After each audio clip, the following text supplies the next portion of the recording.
35,000 to 40,000 ang mga tao guys nga nidagsa dito sa ato ang batan-on nga healer nga nakakaroon sa Purok 5 tumapit mahayag sa Buanga del Sur.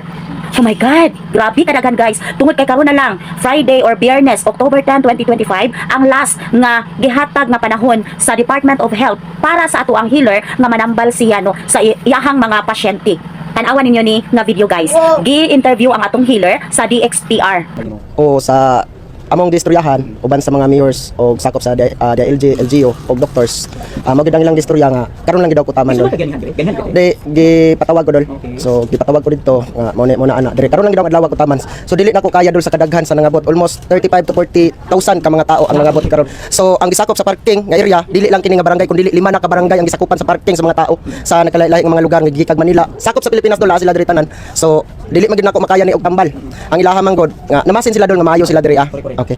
Tungod sa kadaghan sa mga tao nga nidagsa dito sa ato ang healer, no tungod kay namasin sila nga mamaayo sa ilang mga balatian. So ang uban kuno niini gikan sa Manila, ang uban po daw gikan sa ubang party sa ato ang nasod Pilipinas nga namasin gyud in taon nga mamaayo sila sa ilang balatian. So ang nahitabo kuno ani guys no sama sa video nga inyong gitanaw, gipatawag kuno ni siya no ang atong healer. Gipatawag siya dito sa mayor, sa DILG, sa DOH o kining usa ka doktor. Kini gid ako nung isa ka doktor no dili lang ako niya panganlan no.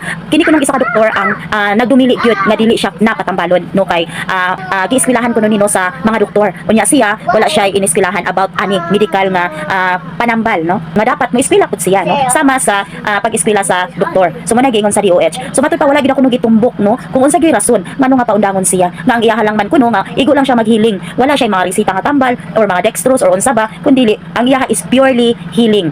Pero naa siya gihangyo sa DOH. Nga unta kuno. Hangyo lang ako sa DOH mga idol nga. Unta tagaan ko ninyo chance kay ako paghiling ramang yun ang pagtabang. Unta mahatagan pa siya og chance nga makahiling sa mga tao nga nagkinahanglan sa iyang healing. Unta guys, mahatagan pa siya og chance. Ampo lang ta o dili ta magpakawala sa paglaom.